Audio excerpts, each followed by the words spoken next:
हाय दोस्तों, अडानी के fund raise करने से लेकर निफ्टी के गैप डाउन तक बहुत कुछ है आज डिस्कस करने के लिए। तो चलिए शुरू करते हैं। सबसे पहले डिस्कस करते हैं थोड़ा सा यूएस मार्केट्स को। एंड यूएस मार्केट्स कल रही हैं कंप्लीटली मिक्स्ड, जहां की नैस्डैक थोड़ा सा स्लाइटली अपवर्ड डायरेक्शन में था, वहीं हमारे एसएनपी ने थोड़ा सा फॉल दिखाया है।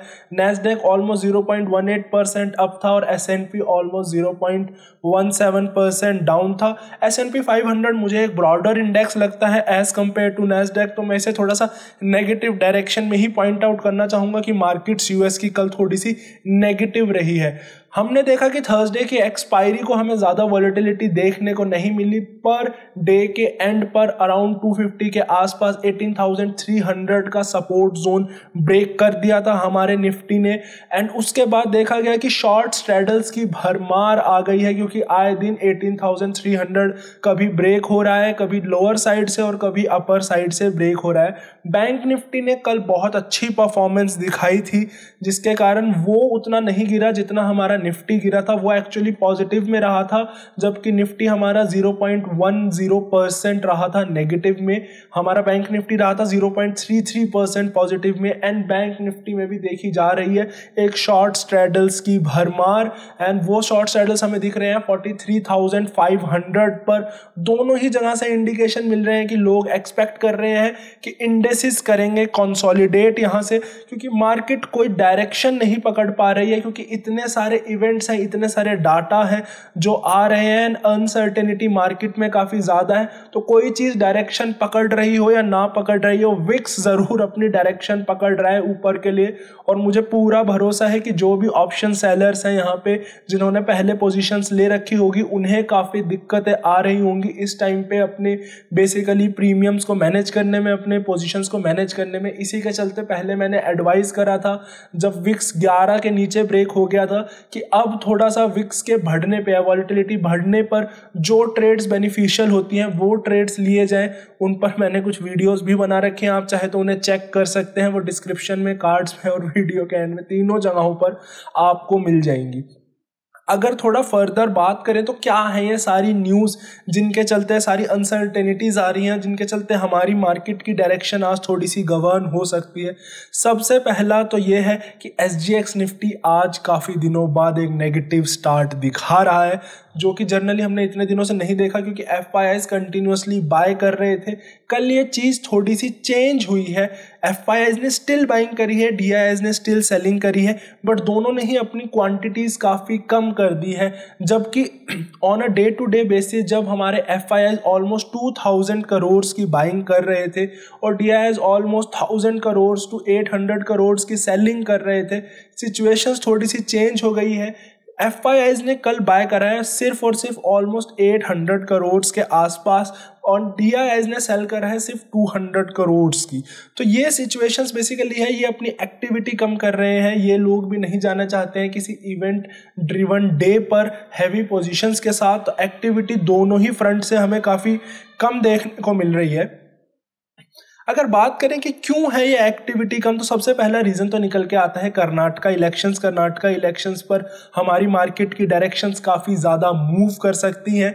तो हमें देखना होगा कर्नाटका इलेक्शंस के क्या नतीजे आते हैं। जिस चीज़ पे हमारी नज़रें होनी चाहिए, बेसिकली मेरी नज़रें रहेंगी, वो ये है कि क्या कोई मेजॉरिटी की सरकार आती है। अभी तक जो एग्जिट पोल्स आए हैं उसमें कांग्रेस में थोड़ी सी बढ़त आई है, तो ये देखना ज़्यादा इंपॉर्टेंट होगा कि क्या एक मेजॉरिटी सरकार आती है रेदर देन किसकी सरकार आती है। जो इन्वेस्टर्स हैं उन्हें, वो किसी स्पेसिफिक पार्टी के साथ जर्नली नहीं रहते, वो बस इस चीज़ के पीछे रहते हैं कि एक स्टेबल गवर्नमेंट आए जो कंटिन्यूसली डिसीजंस ले सके इकोनॉमी को बेटर करने के लिए, तो जिसके लिए एक मेजॉरिटी सरकार की ज़रूरत होती है।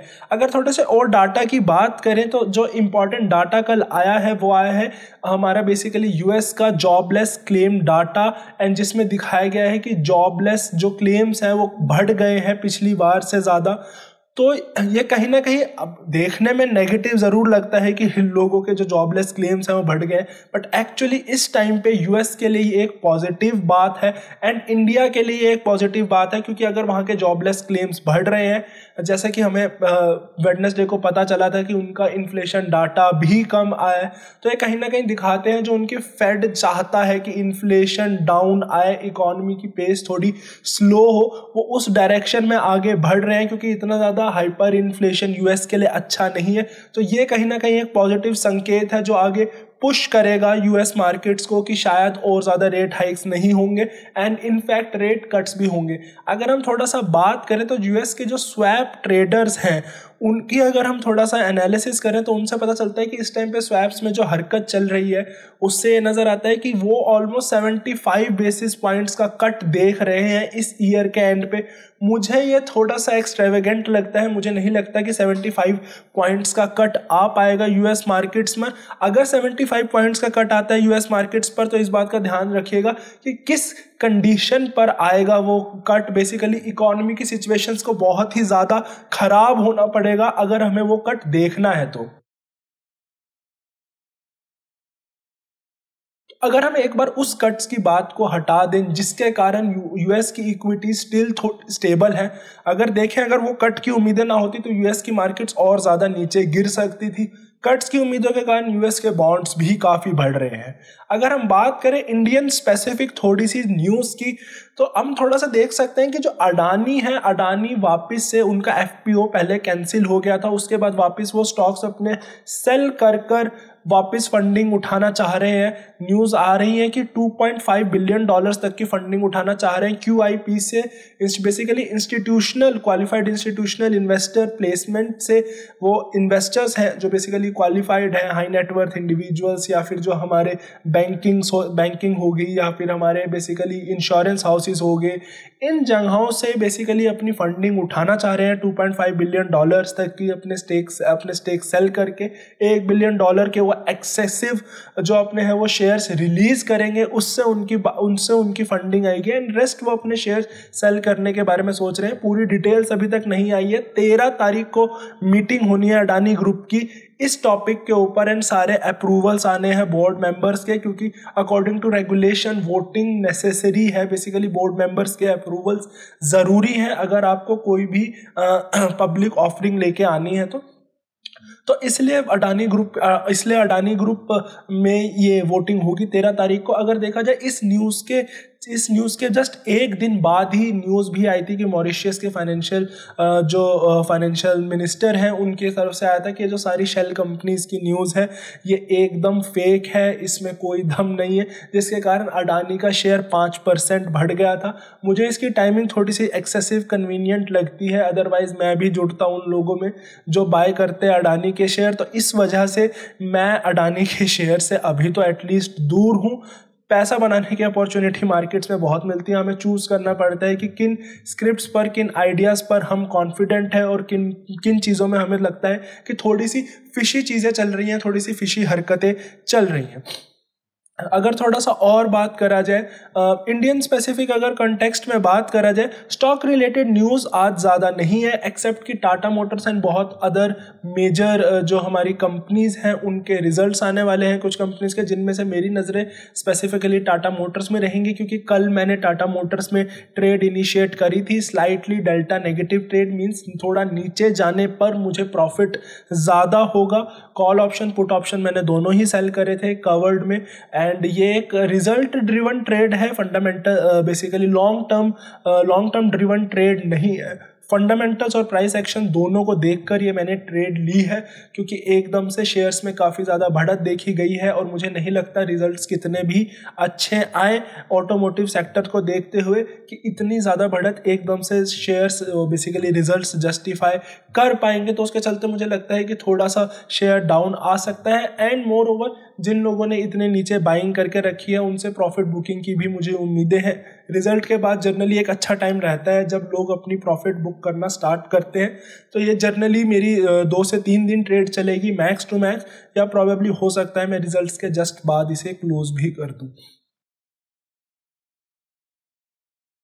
आज की क्लोजिंग रहने वाली है मार्केट्स के लिए बहुत ही ज़्यादा इंपॉर्टेंट, बिकॉज ये एक वीकेंड है। वीकेंड पे जहाँ भी क्लोजिंग आती है वो ये दर्शाता है कि किन लेवल्स पर बेसिकली हमारे जो इन्वेस्टर्स हैं, हमारे ट्रेडर्स हैं, सबसे ज़्यादा कॉन्फिडेंट है कि कहाँ पे मार्केट होनी चाहिए। तो वीकेंड्स की क्लोजिंग हमेशा सबसे ज़्यादा इंपॉर्टेंट रहती है, खासकर उस प्रोस्पेक्टिव से भी, क्योंकि जब लोग वीकली चार्ट्स भी देखते हैं तो उन्हें वीक की बेसिकली क्लोजिंग्स दिखती हैं, तो उस प्रोस्पेक्टिव से भी वीकली क्लोजिंग्स हमारी थोड़ी एक्सेसिव इंपॉर्टेंट हो जाती हैं एज कंपेयर टू हमारी डेली क्लोजिंग्स। तो वीकली क्लोजिंग पे हमें खासकर थोड़ा सा ध्यान देना पड़ेगा कि वीकली क्लोजिंग हमारी कहाँ होती है, क्या वो हमारी 18,300 के ऊपर होती है या नीचे होती है, बैंक निफ्टी के कैसे हाल रहते हैं। यूएस के अंदर इस टाइम पर जो सबसे ज़्यादा मेन चीज़ है, जो हमारे नेक्स्ट इस करंट डे को तो नहीं बट जो नेक्स्ट वीक के हमारी सारी मूवमेंट्स को जो चीज़ें डिफाइन करेगी, उनमें से काफ़ी हद तक रहेगा यूएस का डेट सीलिंग इशू, जो आए दिन इशू बढ़ता जा ही रहा है।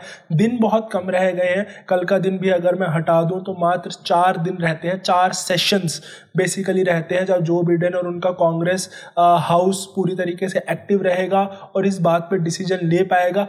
अगर इस बात पर डिसीजन नहीं होता तो यूएस डिफॉल्ट तक कर सकता है अपने बॉन्ड्स पर, एंड ये सबके लिए ही बहुत ज़्यादा दिक्कत वाली बात होगी, क्योंकि इस बात का ध्यान रखिए यूएस एक AAA रेटेड कंट्री है, एंड अगर वो डिफॉल्ट करता है तो एकदम से पीपल में पैनिक आ जाता है, बेसिकली एक स्टेबिलिटी खो जाती है मार्केट के अंदर, एंड यूएस के लिए डेट उठाने की कॉस्टिंग भी बढ़ सकती है। लास्ट टाइम जब ये हुआ था 2011 में, उस टाइम पे ऑलमोस्ट $1.3 बिलियन की कॉस्टिंग बढ़ गई थी यूएस के लिए डेट उठाने की, तो ये काफ़ी दिक्कत भरी बात हो सकती है। लोग अब भी इसे उतना ज़्यादा फैक्टर इन नहीं कर रहे हैं। अब थोड़ा नर्वसनेस ट्रेडर्स में ज़रूर दिखनी स्टार्ट हुई है, बट जितनी दिखनी चाहिए अब भी उतनी नहीं है। डेट सीलिंग इशू को लेकर कुछ ही दिन रहते हैं, क्योंकि सबको ये लगता है कि ये इशू आने से पहले कुछ ना कुछ रेजोल्यूशन निकल ही जाएगा, सारी पार्टीज किसी ना किसी कंसेंसस पर आ जाएंगी, बट मुझे अभी तो ये होता नहीं दिख पा रहा है। पार्टीज किसी कंसेंसस पर नहीं आ पा रही हैं। इसके बारे में हमें पता चलेगा वीकेंड पे। हमारे at least US date ceiling crisis के ऊपर अपडेटेड रहना बहुत ही ज़्यादा ज़रूरी होने वाला है। और अगर बात करें कुछ पॉजिटिव्स, कुछ अगर मैक्रो इकोनॉमिक टॉपिक्स के बारे में बात करें जो मुझे लगता है इंडिया के लिए काफ़ी वर्कआउट कर सकता है, वो एटलीस्ट 2-3 है। दोनों मार्केट से रिलेटेड नहीं है, बेसिक इकोनॉमी से रिलेटेड है। जो पॉसिबिलिटी लगाई जा रही है, सबसे पहला यूएस में IPOs की संख्या बढ़ सकती है डेट सीलिंग इशू के कारण। जी हाँ, एक खराब सिचुएशन के कारण कुछ अच्छी खबरें आ सकती हैं यूएस के अंदर। जो डेट सीलिंग इशू है उसके कारण लोग डर जाते हैं, कंपनीज डर जाती हैं बेसिकली, एंड वो चाहती हैं कि अगर कोई ऐसा डिफॉल्ट आता है उससे पहले ही हम जितना पैसा उठाना है, चाहे बॉन्ड्स के थ्रू चाहे IPOs के थ्रू, वो उठा ले। सेकंड, इंडिया के अंदर काफ़ी सारी जो फिनटेक कंपनीज हैं जो यूएस के अंदर ग्रो करती हैं, जिनका बेसिकली बेस यूएस के अंदर है, वो इंडिया में शिफ्ट कर रही हैं, शिफ्ट करने के लिए सोच रही हैं। मेन रीजंस ये हैं, उनके हैं रेगुलेशन। अगर उन्हें फर्दर फ्यूचर में जाके कुछ लाइसेंसेस चाहिए, चाहे वो बैंकिंग लाइसेंस हो, चाहे वो बेसिकली स्मॉल फाइनेंस बैंक का लाइसेंस हो, पेमेंट गेटवेज के, जो भी उन्हें बेसिकली लाइसेंसेस चाहिए, अगर वो इंडिया में सिचुएटेड होते हैं तो वो ज़्यादा बेटर तरीके से उन्हें एक्वायर कर सकते हैं। तो इसलिए वो एक बहुत हेफ्टी टैक्सेस भी देने के लिए तैयार है यूएस से एग्जिट करने के लिए, ताकि वो इंडिया में माइग्रेट कर सके, जो कि इंडिया की इकोनॉमी के लिए अच्छी बात रह सकती है। एंड फर्दर अगर वो इंडिया में IPO लाना चाहते हैं तो उसके लिए भी उन्हें काफ़ी मदद मिलेगी, क्योंकि उनके जो ब्रांड्स हैं, बेशक यूएस में उनके हेडक्वार्टर्स हैं, वो ब्रांड्स इंडिया के हैं, तो इसलिए इंडिया में उनकी बेसिकली विजिबिलिटी ज़्यादा है, लोग जानते ज़्यादा हैं, तो उन्हें एक बेटर वैल्यूएशंस मिल सकते हैं एज़ कम्पेयर टू अगर हम देखें, अगर वो कहीं अपनी यूएस के अंदर अगर अपनी लिस्टिंग कराते हैं। सेम केस नहीं देखा जा रहा है IT कंपनीज के साथ, क्योंकि उनके लिए बहुत ज़्यादा इंसेंटिव्स नहीं है अब भी अपना हेडक्वार्टर इंडिया में शिफ्ट करने के लिए।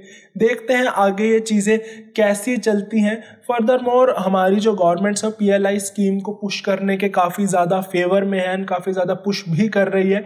इनफैक्ट EVs के अंदर भी उनका बेसिक मोटिव यही है कि PLI स्कीम को फर्दर पुश करा जाए ताकि बेसिकली इंडिया के अंदर हमारा ईवी सेक्टर अच्छे से ग्रो कर सके। तो ईवी सेक्टर पर भी मेरी काफ़ी नज़रें रहने वाली हैं आगे जाके फ्यूचर में वो कैसे गवर्न होता है, क्योंकि अब भी ईवीज़ में अगर देखा जाए तो चाइना ही डोमिनेंस में है एंड काफ़ी टाइम से है, क्योंकि लिथियम आयन जो बैटरीज हैं उसकी प्रोडक्शन काफ़ी हद तक चाइना में ही सिचुएटेड है एंड लिथियम माइंस भी काफ़ी हद तक चाइना में ही है। तो इस वजह से चाइना बेसिकली एक डोमिनेंट फोर्स हो जाता है ईवी के अंदर। तो उससे टैकल करने के लिए भी हमारी गवर्नमेंट काफ़ी प्रयास कर रही है, काफ़ी ट्राई चल रहे हैं।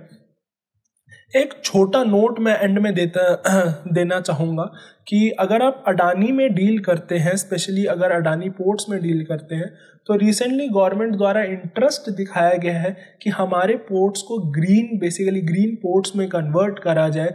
तो जो भी शिप्स हैं जो ग्रीनर फ्यूल्स यूज़ करती हैं, चाहे वो मेथनॉल हो चाहे वो हाइड्रोजन हो, उनको बेसिकली इंसेंटिव्स दिए जाएंगे और यहाँ पे जो बड़े प्लेयर्स हैं जैसे अडानी है उनको काफ़ी बेनिफिट मिल सकता है, क्योंकि छोटे प्लेयर्स के लिए कोई भी ऐसे इम्प्लीमेंटेशंस करना जनरली मुश्किल रहता है। तो इस चीज़ पे भी कुछ फर्दर डेवलपमेंट्स आ सकती हैं जो मैं देखना चाहूँगा।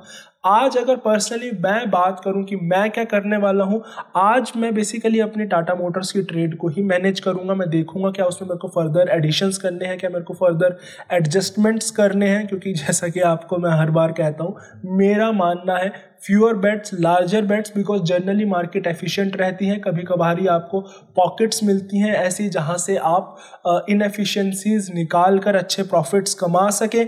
जितना ज़्यादा ट्रेड करेंगे उतना ज़्यादा पैसा आप गवाते चले जाएंगे। मेरा मानना यही है, जितना मैंने फाइनेंस पढ़ा है, जितना मेरा ट्रेडिंग का एक्सपीरियंस रहा है, उतने में जनरली मार्केट्स काफ़ी एफिशिएंट रहती हैं, सारे रिस्क रिवॉर्ड फैक्टर्स को काफ़ी अच्छे से गवर्न करके रखती हैं। तो लॉन्ग टर्म में आपके लिए एक एज पकड़ना बहुत ज़्यादा मुश्किल हो जाता है। अपनी ट्रेडिंग स्किल्स प्रैक्टिस करिए, अपनी एज पकड़िए कि इस चीज़ में मैं बाकी सारे लोगों से अच्छा हूँ, उसी तरीके से मार्केट में पैसा कमाया जा सकता है। आज मुझे लगता है निफ्टी, अगर मैं फाइनल अपने थॉट्स बताऊं तो मुझे लगता है कि निफ्टी आज थोड़ा कंसोलिडेट कर सकता है, हल्का सा नेगेटिव बायस भी आ सकता है। बट जो पॉइंट है, जो एक पॉइंट है जिसके कारण मैं थोड़ा सा हेजिटेट हो रहा हूँ ये बात बोलने के लिए, बस ये कि गैप डाउन ओपनिंग हो रही है। अब से जब भी गैप अप ओपनिंग हो रही थी हमने देखा था निफ्टी ने अपने गैप को क्लोज करा था एंड उसके बाद वो या तो फ्लैट रहा था या स्लाइटली नेगेटिव रहा था एक दिन को छोड़कर। तो आज कुछ अपोजिट भी हो सकता है, बट कोई भी बहुत ज़्यादा सिग्निफिकेंट मूव मैं एक्सपेक्ट आज नहीं कर रहा हूँ, क्योंकि एटलीस्ट अपवर्ड बहुत ज़्यादा सिग्निफिकेंट या डाउनवर्ड बहुत ज़्यादा सिग्निफिकेंट मूव मैं एक्सपेक्ट नहीं कर पा रहा हूँ, क्योंकि न्यूज़ ड्रिवन जो ट्रेड्स होती हैं उनसे पहले कोई भी बहुत ज़्यादा मूव्स जनरली नहीं आते हैं। लोग वेट करते हैं कि किस डायरेक्शन में जाने वाली है ये न्यूज़ एंड उसके बाद ही कोई फर्दर मूव्स आते हैं। फर्दर मूव्स हमें नेक्स्ट वीक में ही देखने को मिलेंगे। 43,500 का लेवल और 18,300 के लेवल काफ़ी इंपॉर्टेंट होने वाले हैं इन बेसिकली हमारे निफ्टी और बैंक निफ्टी के लिए। आशा करता हूं आपकी आज की ट्रेड्स अच्छी रहे और आपको हमारी रिपोर्ट पसंद आई हो। प्लीज़ लाइक करें, शेयर करें, सब्सक्राइब करें हमारे चैनल को एंड बने रहिए हमारे साथ ऐसे ही। धन्यवाद।